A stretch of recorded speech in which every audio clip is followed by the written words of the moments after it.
Oh, perfect. Okay, first vocabulary word, undervalue.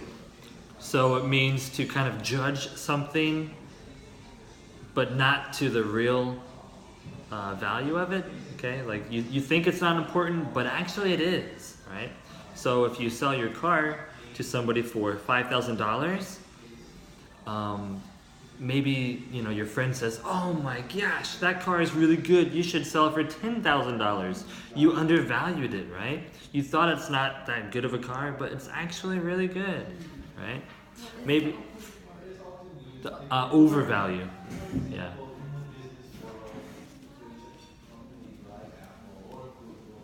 So sometimes people undervalue a friendship, right? So maybe Ye-Jane's friends with Emma, but she stopped hanging out with her. It's like, oh, Emma is always late, so I don't, want to hang out with her anymore. But then, after she stopped hanging out with Emma, she realized, oh wow, I totally undervalued her friendship. She always gave me good advice. She helped me go shopping and find really good outfits. She told me, what to say when I had a fight with my husband. She's a great friend. I totally undervalued her, right? Like, maybe I should not get angry if she's 5 minutes late. It's not that serious, right? Next, awash means like everywhere, right? Sometimes you go to the beach and it's awash with seagulls. If you go to like a tourist attraction, it will be awash with tourists, right? If you go to the Eiffel Tower, it's awash with international tourists, right? But I have a question. Yep. In this example, is that awash with, right? Yes, awash with. So when should we use with or of? Did I say of? I said with. Okay. Because in this injury, it's also in. It seems like it's difficult to. Awash in capital. Okay, yeah. Let's come back to that afterward. Next, awash. So that example is the book fair is awash with bookworms, right? Many people who love books will go to the book fair. Next, lackluster is, lack means like not enough, right? So lackluster means like not amazing. It doesn't mean bad, it just means not amazing, right? So maybe you go to a performance, but the singer, maybe they only slept like 2 hours and they're really tired. And so their show is kind of like, not that exciting, right? So it's a lackluster performance, right? It's not good meaning. Yeah, just it kind of means not full of life or not that exciting, right?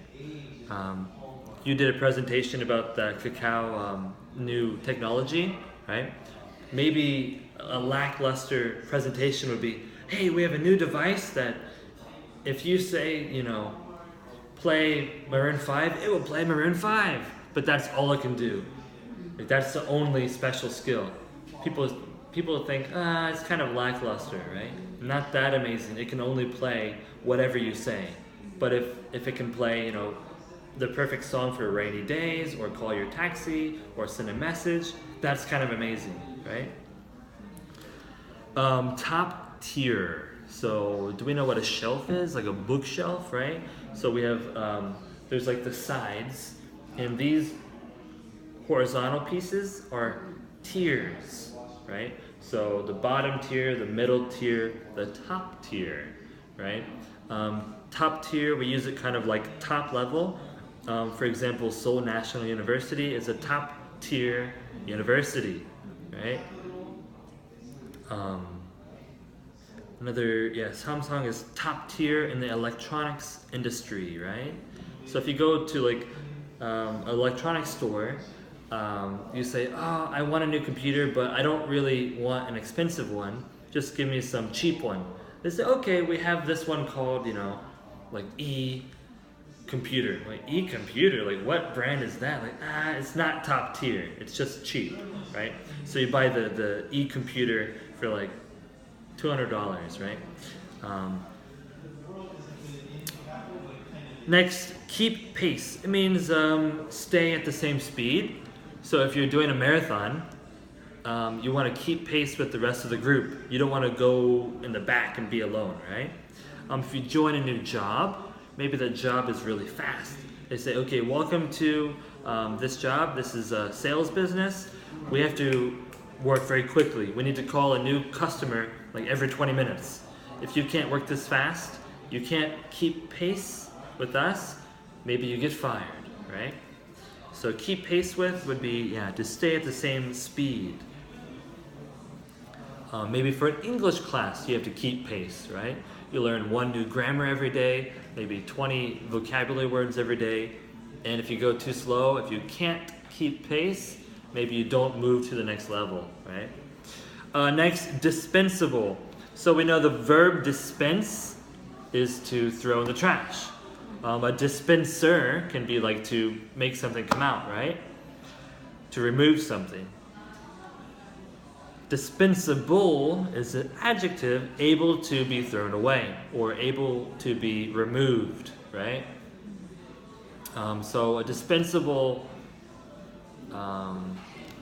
person at the company would be not that important, right? Maybe you have a new worker and every day they come to work, they bake coffee for everybody. Like, oh, thanks for the coffee, right? Maybe they also like fix the printer or they do some other odd jobs. But if they are sick on Friday, the company is okay, right? But maybe if Yejin is sick, the company's not okay, right? Because she's like the international speaker. She speaks Chinese, English, and Korean. And maybe she like has all the phone numbers for the important people to call, right? She is not dispensable. She is indispensable, right? If you add in, that means like extremely important. And the company can't do without them. I'm going to add another vocabulary word just for bonus. That would be kind of the Lynch Pin. So you know, like a grenade, a bomb that you hold in your hand. There's that pin. You pull it out, then everything explodes, right? So maybe for like this table, maybe there's a screw or a nail here. If I pull it out, it's okay. But maybe there's one in the middle, on the bottom, I pull it out, all the boards fall off. That's the Lynch Pin.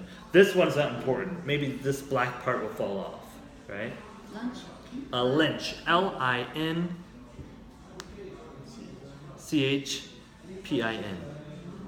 So a pin is like a piece of metal, right? Not P-E-N. What's a pin or what's pin? Lynch Pin. 2 words, or 1 word, actually, I'm not sure. Another one, extra bonus, would be the glue that holds us together. Okay, the glue that holds us together. Okay, so you have a group of friends, you're having some night out on Friday, you know, having beer and talking, or maybe at your company, your job, right? You take one person out, and everybody else is like, oh, you know, this party's not fun anymore, let's just all go home, right? So if Nayan leaves, then maybe us 3, we're just sitting here kind of awkward, and I say, well, I think I'm gonna go home, I have to do some laundry and, you know, call my dad, and then we all just go home, right? But if Nayan is here, then we just keep having fun, we keep doing stuff, so she's the glue that holds us together. The same with your company. Maybe your manager emails everybody, okay, Yejin, this is what you do. Nayan, this is what you do.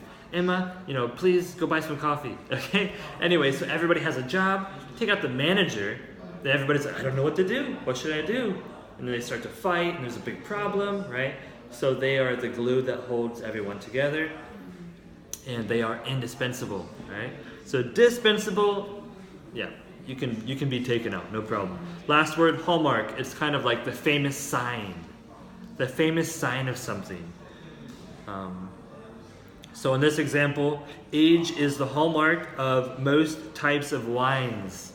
So if a wine is 50 years old, that's kind of a big sign that it's really good, right?